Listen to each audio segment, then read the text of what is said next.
दोस्तों, हमने पिछले वीडियो में देखा कि कैसे हम रिएक्ट का प्रोजेक्ट सेटअप करते हैं। और रिएक्ट का प्रोजेक्ट सेटअप करने पर जो सबसे इम्पोर्टेंट फाइल है वो आपका पैकेज डॉट जेसन फाइल है। तो पैकेज डॉट जेसन फाइल के बारे में मैंने पहले कुछ आपको बताया था कि पैकेज डॉट जेसन फाइल के भीतर कई सारे अलग अलग सेक्शन होते हैं। इनमें से जैसे कुछ सेक्शन है जिससे डिपेंडेंसीज है और स्क्रिप्ट्स है, इसके बारे में मैंने आपको बता दिया था। और कुछ सेक्शन जैसे ESLint कॉन्फ़िग है, ब्राउज़र लिस्ट है, इस तरह के जो सेक्शंस है इसके बारे में मैंने नहीं बताया था। तो आज की वीडियो में आपको पैकेज डॉट जेसन के भीतर जितने भी अलग अलग सेक्शन हैं इनके बारे में पूरे डिटेल में आपको बताऊंगा। देखिए, जो बिल्कुल टॉप में ये 3 दिख रहा है, नेम, वर्जन और प्राइवेट, ये आपके मेटा डेटा के अंतर्गत आता है। मेटा डेटा का क्या मतलब है, इसको मैं आपको समझाता हूँ। देखिए, आपका जो पैकेज डॉट जेसन फाइल होता है इसके भीतर कई सारे अलग अलग सेक्शन होते हैं। जो सबसे पहला इंपॉर्टेंट सेक्शन होता है जिसके बारे में मैंने आपको कहा कि यह मेटा डेटा सेक्शन होता है। तो आपके मेटा डेटा सेक्शन के भीतर ये 3 चीज़ें मेन है, नेम, वर्जन और प्राइवेट। नेम है जिसको मैं की बोल सकता हूँ, और ये वैल्यू है, इसको जनरली जो है फील्ड बोलते हैं, नेम फील्ड, वर्जन फील्ड और प्राइवेट फील्ड। इनके क्या मीनिंग है कुछ तो आपको क्लियर होगा, कुछ का क्लियर नहीं होगा तो मैं आगे बताऊँगा। देखिए, जो आपका नेम फील्ड होता है, अगर मान लेते हैं इसका वैल्यू जो है रिएक्ट F1 है, तो ये रिएक्ट F1 क्या है, यह या तो आपके पैकेज का नाम हो सकता है या आपके प्रोजेक्ट का नाम हो सकता है। अब देखिए, मैंने बताया कि आपके नेम फील्ड का 2 मीनिंग हो सकता है। जो वैल्यू है, या तो यह एक प्रोजेक्ट का नाम हो सकता है या पैकेज का नाम हो सकता है। अब प्रोजेक्ट का नाम तब होता है जब आप रिएक्ट का एप्लीकेशन बनाते हैं, तो जो ये नेम की वैल्यू होती है ये आपके प्रोजेक्ट को बताता है। जैसे कि मैंने प्रोजेक्ट बनाया था रिएक्ट F1, तो यहाँ जो नेम का वैल्यू है वो रिएक्ट प्रोजेक्ट के बारे में बता रहा है कि रिएक्ट प्रोजेक्ट का नाम क्या है। लेकिन अगर आपने कोई ऐसा पैकेज बनाया जिसको कि आप अपने NPM रजिस्ट्री में पब्लिश करते हैं, तो वहाँ पर उस केस में नेम फील्ड होगा और जो इसकी वैल्यू होगी वो एक पैकेज का नाम होगा। अगर आपको NPM रजिस्ट्री के बारे में नॉलेज नहीं है तो मेरा पिछला वीडियो देख लीजिएगा। इसके बारे में मैंने पूरी डिटेल में बताया कि NPM रजिस्ट्री क्या होती है और कैसे हम अपने पैकेज को पब्लिश करते हैं। तो जब आप अपने पैकेज को पब्लिश करते हैं तो उस समय नेम फील्ड का जो वैल्यू होगा वह एक तरीके का पैकेज का नाम होगा, न कि प्रोजेक्ट का नाम होगा। तो पहला पॉइंट आपको क्लियर हो गया होगा कि नेम क्या होता है। तो नेम जो है एक मेटा डेटा फील्ड होता है। दूसरा जो इम्पोर्टेंट फील्ड होता है वो आपका जो होता है वो होता है आपका वर्जन। वर्जन के बारे में मैंने आपको बताया है कि वर्जन के 3 पार्ट होते हैं, मेजर, माइनर और पैच वर्जन। और इसको हम सेमांटिक वर्जनिंग कहते हैं। इसके बारे में मैंने एक अलग से वीडियो बनाया है, आप इसके बारे में देख सकते हैं अगर आपको सेमांटिक वर्जनिंग का कंसेप्ट क्लियर नहीं है। फिलहाल ये जो है हमारे प्रोजेक्ट का नाम है और प्रोजेक्ट का वर्जन बता रहा है 0.1.0। तो ये प्रोजेक्ट का वर्जन है, ना कि पैकेज का वर्जन है। ठीक है। तीसरी बात आती है, ये तो मैंने आपको बता दिया, मेजर वर्जन, माइनर वर्जन और पैच वर्जन। अगर आपको नॉलेज नहीं तो पिछला वीडियो देख लीजिएगा। अब इसके बाद तीसरा आता है फील्ड जिसको हम बोलते हैं प्राइवेट। प्राइवेट की वैल्यू ट्रू या फॉल्स हो सकती है, बुलियन वैल्यू होता है। ठीक है। अगर प्राइवेट की वैल्यू ट्रू है, इसका मतलब है कि यह रिएक्ट का जो आपका एप्लीकेशन है उसके बारे में बता रहा है कि यह एक प्रोडक्ट, ऐसा प्रोडक्ट है जिसको कि हम लाइब्रेरी की तरह यूज नहीं करेंगे, हम इसको क्या करेंगे, एज ए रिएक्ट एप्लीकेशन की तरह ट्रीट करेंगे। क्योंकि मैंने आपको पीछे बताया कि जो आपका प्रोजेक्ट का नाम हो सकता है या पैकेज का नाम हो सकता है, जो नेम का वैल्यू है। मैंने आपको बताया कि नेम की जो वैल्यू है या तो प्रोजेक्ट का नाम हो सकता है या पैकेज का नाम हो सकता है। आपने एक रिएक्ट प्रोजेक्ट बनाया है तो रिएक्ट प्रोजेक्ट क्या है, लाइब्रेरी तो है नहीं, क्योंकि लाइब्रेरी को क्या करते हैं हम किसी दूसरे प्रोजेक्ट में इंपोर्ट करते हैं। तो इस तरीके से आपको समझना है कि अगर वैल्यू ट्रू है तो इसका मतलब कि वो एक ऐसा प्रोडक्ट है जिसको कि हम एप्लीकेशन के रूप में रन करते हैं, ना कि एक लाइब्रेरी के रूप में ट्रीट करते हैं जिसको कि किसी दूसरे प्रोजेक्ट में कंज्यूम किया जाता है। लाइब्रेरी को क्या करते हैं हम दूसरे प्रोजेक्ट में कंज्यूम करते हैं। तो ये आपको मीनिंग क्लियर हो गया होगा। प्राइवेट तब ट्रू होता है जब आपको अपने प्रोजेक्ट का नाम देना होता है, लेकिन अगर आप पैकेज का नाम देंगे तो ये जनरली फॉल्स रखते हैं, या अगर एज ए लाइब्रेरी ट्रीट कर रहे हैं तब भी आप फॉल्स रखेंगे। डिपेंडेंसी सेक्शन के बारे में मैंने आपको पहले ही बता दिया है। डिपेंडेंसीज के भीतर हम वो सारे रखते हैं लाइब्रेरी जो हम अपने प्रोजेक्ट के भीतर यूज कर रहे हैं। रिएक्ट प्रोजेक्ट के भीतर जो जो भी आप लाइब्रेरी यूज करेंगे उनके वर्जन सेमांटिक वर्जनिंग के साथ यहाँ उसकी देते हैं हम। तो ये देखिए, ये सारा चीज़ है। तो ये आपको कंसेप्ट क्लियर हो चुका है। स्क्रिप्ट्स के बारे में मैंने पिछले वीडियो में बताया था स्क्रिप्ट्स क्या होता है, और स्क्रिप्ट्स के बारे में मैंने एक जनरल आइडिया तो पूरा आपको दे दिया था, आप उसका पिछला वीडियो देख लीजिएगा। स्टार्ट, बिल्ड, टेस्ट और कमांड का क्या मतलब है, और इसको एक्सिक्यूट करने के अलग अलग तरीके होते हैं। 3 तरीके आपको मैंने बताया था कि आप शॉर्टकट तरीके से भी आप कमांड को एक्सिक्यूट कर सकते हैं, या जो एक्चुअल जो कमांड है उसको कैसे एक्सिक्यूट करते हैं, ये सारा चीज़ मैंने बताया था। इसके बाद आपका अगला पॉइंट आता है इसी से रिलेटेड कि जो रिएक्ट स्क्रिप्ट्स है ये एक्चुअली क्या होता है, ये पैकेज होता है। अगर आप यहाँ गौर कीजिए तो ये क्या है, पैकेज का वर्जन है रिएक्ट स्क्रिप्ट्स, जो कि आपके प्रोजेक्ट में इंस्टॉल हुआ है, और ये आपको पैकेज डॉट जेसन के भीतर दिख रहा है कि इसका वर्जन जो है 5.0.1 है। अब आज आपको मैं रिएक्ट स्क्रिप्ट्स के बारे में थोड़ा डिटेल में बताऊंगा कि ये पैकेज एक्जैक्टली करता क्या है, ठीक है। अगर जहाँ तक कमांड की बात है, आप मेरा पिछला वीडियो देख लीजिएगा तो आप इसको बेहतर समझेंगे, क्योंकि सारा जो वीडियो मैं बना रहा है ये एक सीक्वेंस में बना रहा हूँ, और कुछ चीज़ें जो आपके पिछले वीडियो पर डिपेंडेंट हो सकती है समझने के लिए। अब देखिए कि मैं रिएक्ट स्क्रिप्ट्स के बारे में आपको पूरा थोड़ा डिटेल में बताता हूँ। रिएक्ट स्क्रिप्ट्स क्या है, तो रिएक्ट स्क्रिप्ट अगर आपसे कोई पूछे कि क्या है, तो आप कह सकते हैं कि यह जो है रिएक्ट स्क्रिप्ट एक npm का पैकेज है, और इसको आप क्या करते हैं npm रजिस्ट्री से डाउनलोड करके इंस्टॉल करते हैं, ठीक है ना। जब आपका रिएक्ट प्रोजेक्ट बनता है CRA के हेल्प से, तो ये क्या होता है, पैकेज आपके प्रोजेक्ट में डाउनलोड हो जाता है। और इसका लेकिन वर्क क्या है, इसको समझना है। देखिए, जहाँ तक रिएक्ट स्क्रिप्ट की बात है, तो रिएक्ट स्क्रिप्ट क्या करता है कि आपने जो प्रोजेक्ट बनाया CRA के हेल्प से, क्रिएट रिएक्ट ऐप की हेल्प से जो आपने प्रोजेक्ट बनाया, उस प्रोजेक्ट को कॉन्फ़िगर करने में ये हेल्प करता है। और दूसरा चीज़ ये है कि कुछ स्क्रिप्ट्स होते हैं, और उस स्क्रिप्ट्स को रन करने में ये हेल्प करता है। मतलब कुछ आपको कमांड देता है, शॉर्टकट देता है, जिसको कि आप मतलब एक्सिक्यूट करते हैं अपने CLI पे, कमांड लाइन इंटरफेस पे उसको टाइप करते हैं और एक्सिक्यूट करते हैं उस स्क्रिप्ट को। तो 2 बातें इससे जुड़ी हुई है। यह एक ऐसा पैकेज है जो आपके रिएक्ट एप्लीकेशन जो आपने क्रिएट रिएक्ट ऐप की मदद से तैयार किया है, उसको कॉन्फ़िगर करने में मदद करता है। और दूसरा, यह आपको कुछ स्क्रिप्ट प्रोवाइड करता है, जिस स्क्रिप्ट को कमांड के हेल्प से रन करते हैं। जैसे ये कमांड होता है, और ये क्या करता है, रिएक्ट स्क्रिप्ट्स उस कमांड को रन करने के लिए हेल्प करता है। अब देखिए कि इसमें क्या है। आप सोच रहे होंगे कॉन्फ़िगरेशन का क्या यहाँ मतलब है, रिएक्ट एप्लीकेशन का कॉन्फ़िगरेशन। तो देखिए, रिएक्ट एप्लीकेशन के भीतर कई सारे बिल्ड टूल होते हैं, जिसका कि रिएक्ट के एप्लीकेशन के भीतर यूज किया जाता है रिएक्ट को बिल्ड करने के लिए। तो रिएक्ट एप्लीकेशन को बिल्ड करने के लिए कई सारे टूल हैं, जिसमें वेब पैक है, बाइबल है। इसके बारे में मैं आगे फ्यूचर में डिस्कस करूँगा। जैसे आपको वेब पैक क्या करता है, डेवलपमेंट सर्वर प्रोवाइड करता है, और बाइबल क्या करता है, जावा स्क्रिप्ट XML कोड को, JSX को क्या करता है, ये जावा स्क्रिप्ट में कन्वर्ट करता है, और हायर वर्जन के जावा स्क्रिप्ट को लोअर वर्जन के जावा स्क्रिप्ट में कन्वर्ट करता है। तो ये सारे जो आपके बिल्ड टूल है, मतलब बाइबल भी क्या है, एक बिल्ड टूल है, वेब पैक क्या है, एक बिल्ड टूल है। तो इन सारे जो भी बिल्ड टूल है, तो इनको कॉन्फ़िगर करने में आपको रिएक्ट स्क्रिप्ट्स को पैकेज का यूज किया जाता है, ठीक है। तो यहाँ तक आपको समझ में आ गया होगा। लेकिन अगर आप एज ए डेवलपर सोचिए कि बिल्कुल स्क्रैच से जितने भी बिल्ड टूल हैं, चाहे बाइबल हो या वेब पैक हो, अगर आप इंस्टॉल करना चाहते हैं, कॉन्फ़िगर करना चाहते हैं, तो ये थोड़ा एक कॉम्प्लेक्स टास्क होता है। लेकिन स्क्रिप्ट्स को जब यूज करते हैं रिएक्ट स्क्रिप्ट्स पैकेज को, तो ये क्या करता है, कुछ कमांड प्रोवाइड करता है और आपके काम को ईजी कर देता है। मतलब आपको प्री कॉन्फ़िगर्ड जो होता है ना, जो आपके रिएक्ट एप्लीकेशन के लिए रिक्वायर है, वैसा कॉन्फ़िगरेशन करके आपको प्रोवाइड कर देता है। तो इससे क्या होता है, डेवलपर को जो कॉन्फ़िगरेशन का जो इशू है, कॉन्फ़िगरेशन की जो प्रॉब्लम है, उससे वो बचा लेता है। क्योंकि अगर आप बिल्कुल मैनुअल मतलब स्क्रैच से करेंगे तो इसमें कॉन्फ़िगरेशन में टाइम लगता है, तो इन सब चीज़ों से आपका टाइम बच जाता है। तो आपको समझ में आ गया हो कि बिल्ड टूल के कॉन्फ़िगरेशन में ये हेल्प करता है। अब जो रिएक्ट स्क्रिप्ट्स पैकेज है, इस पैकेज के भीतर कई सारे ऐसे टूल होते हैं जो इंडस्ट्री स्टैंडर्ड के होते हैं।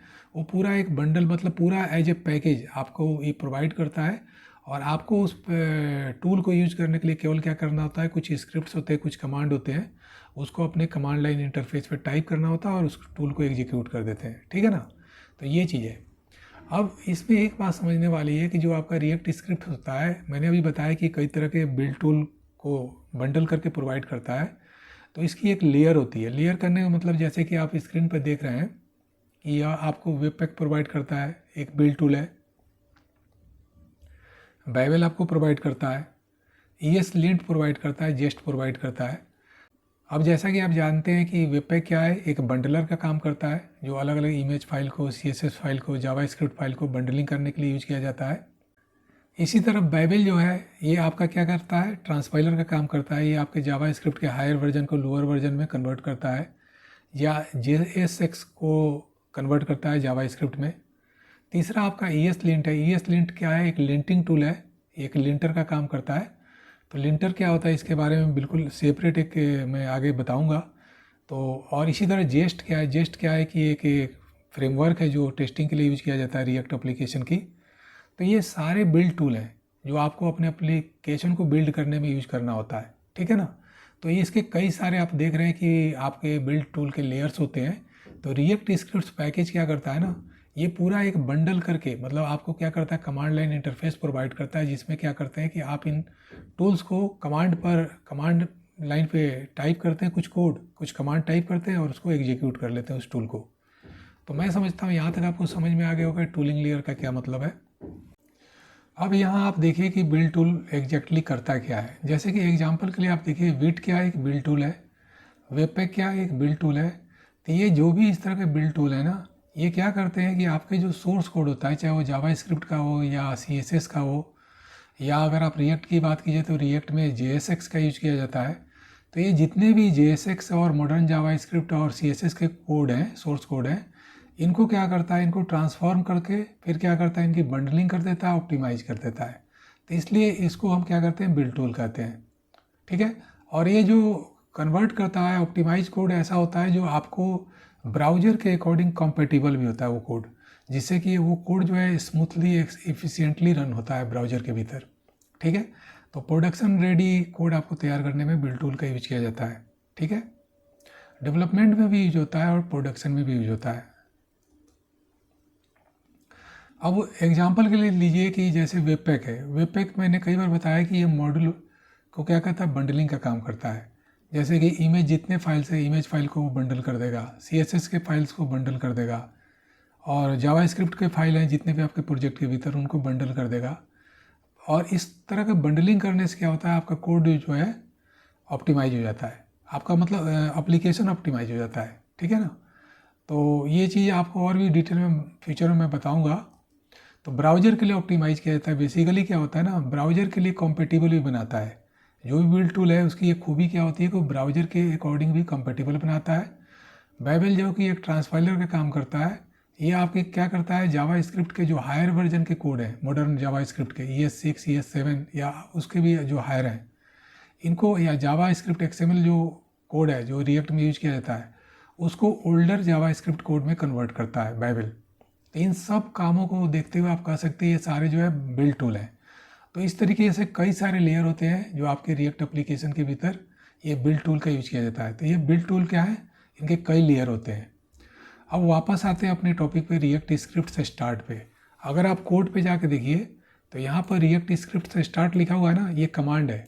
लेकिन ये कमांड कैसे है, मैंने बताया था पिछले वीडियो में कि ये पैकेज है, और पैकेज को रन करने के लिए NPX का यूज किया जाता है। तो ये पैकेज रनर का यूज किया जाता है NPX को। तो पिछला वीडियो देख लीजिएगा अगर आपने नहीं देखा। तो ये तो आपका पैकेज है और ये कमांड है, ठीक है ना। तो रिएक्ट स्क्रिप्ट से स्टार्ट, ये कमांड एग्जैक्टली करता क्या है, ये कमांड करता क्या है कि ये आपके डेवलपमेंट सर्वर को स्टार्ट करता है। डेवलपमेंट सर्वर को स्टार्ट करता है, इसको मैं फिर से एक बार आपको यहाँ पर दिखा देता हूँ कैसे स्टार्ट करता है, अगर पिछला वीडियो आपने नहीं देखा है। तो आप अपने प्रोजेक्ट के बिल्कुल रूट डायरेक्टरी में जाते हैं, और यहाँ जाकर आप अपने कमांड प्रॉम्प्ट को ओपन करेंगे।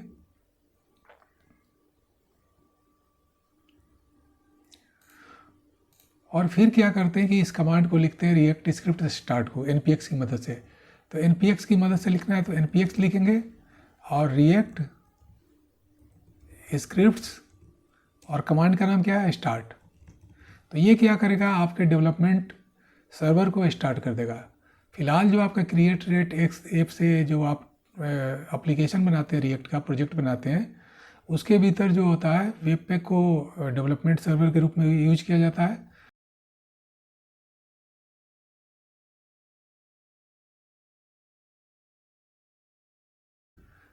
तो ये क्या करेगा, ये आपके एप्लीकेशन के भीतर क्या करेगा, वेब पैक का जो डेवलपमेंट सर्वर है उसको स्टार्ट कर देगा और आपका एप्लीकेशन स्टार्ट हो जाएगा। इसके बारे में पूरी डिटेल में मैंने पिछले वीडियो में बताया हुआ है। तो आपने समझ लिया है रिएक्ट स्क्रिप्ट से स्टार्ट कमांड करता क्या है। ये आपके डेवलपमेंट सर्वर को स्टार्ट करता है। बाय डिफ़ॉल्ट ये 3000 पोर्ट पे स्टार्ट करता है। अगर वो पोर्ट बिजी हुआ तो किसी और दूसरे नंबर पे स्टार्ट कर सकता है, लेकिन बाय डिफ़ॉल्ट ये 3000 पोर्ट पे स्टार्ट करता है। और दूसरी खूबी क्या है कि ये हॉट रिलोड का फीचर देता है। मतलब अगर आपने अपने सोर्स कोड में चेंज कर दिया, मान लेते हैं मैं यहाँ जैसे दिखाता हूँ कि मैंने अपने एप्लीकेशन के सोर्स कोड को चेंज कर दिया। मैं यहाँ सोर्स कोड में गया और सोर्स कोड में जाकर मैंने क्या किया कि जो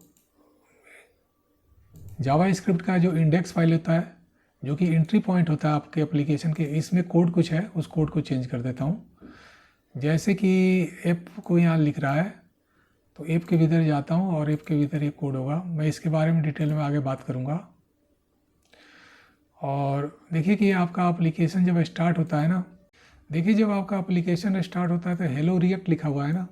अगर मैं इस कोड में जाकर, अगर मैं app.js कोड में जाकर अगर कोड को चेंज कर दूं, जो कि यहाँ कोड लिखा हुआ है हेलो रिएक्ट, और मैं यहाँ लिख दूं हेलो रिएक्ट JS, अब देखिए इसको मैंने फाइल को सेव किया ना तो ये ऑटो रिलोड हो जाएगा।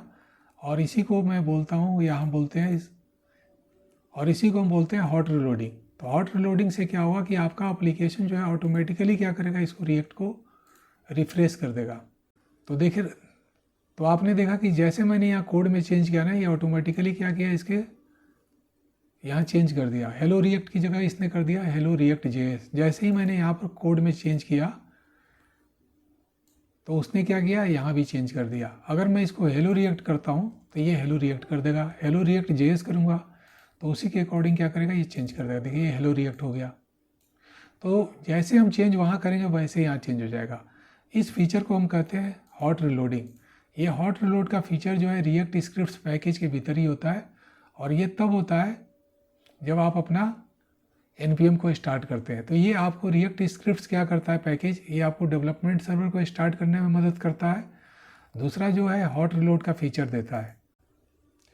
इसके अलावा क्या होता है कि अगर आपके एप्लीकेशन में किसी प्रकार की कंपाइलेशन एरर होती है, रन टाइम की एरर होती है, तो वो क्या करता है कि ब्राउज़र के भीतर क्या करता है, एक लेयर तैयार करता है जो कि आपके एरर को डिस्प्ले कर देता है। ठीक है ना।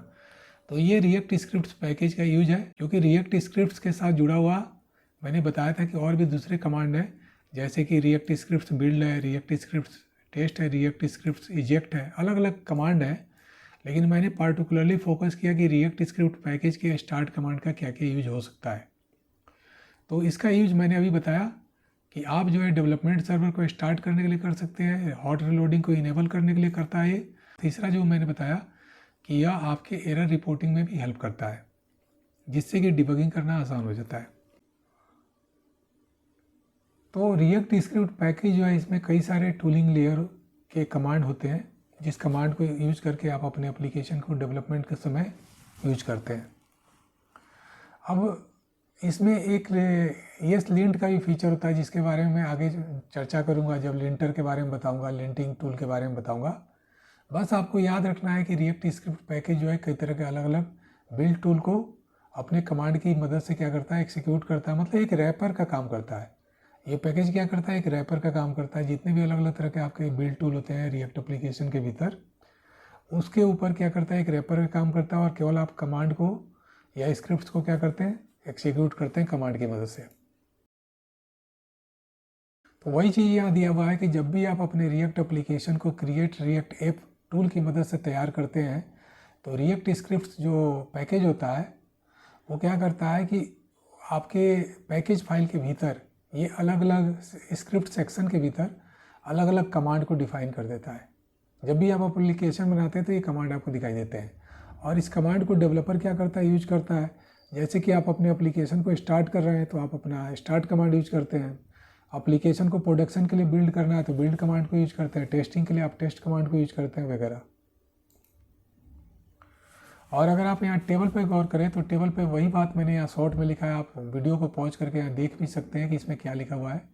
npm स्टार्ट कमांड का मतलब है ये एलियस है इस कमांड का, ये कमांड जो है इस कमांड का एलियस है, और इसका पर्पज़ क्या है यहाँ लिखा हुआ है, प्रोडक्शन रेडी मिनीफाइड फाइल को तैयार करने में, ऑप्टिमाइज फाइल को तैयार करने में, मतलब आपका सोर्स कोड क्या होता है, ऑप्टिमाइज हो जाता है। ठीक है, लेकिन इसके लिए रिएक्ट स्क्रिप्ट्स क्या करता है ना, आपके बिल्ड टूल का यूज करता है बिहाइंड द सीन।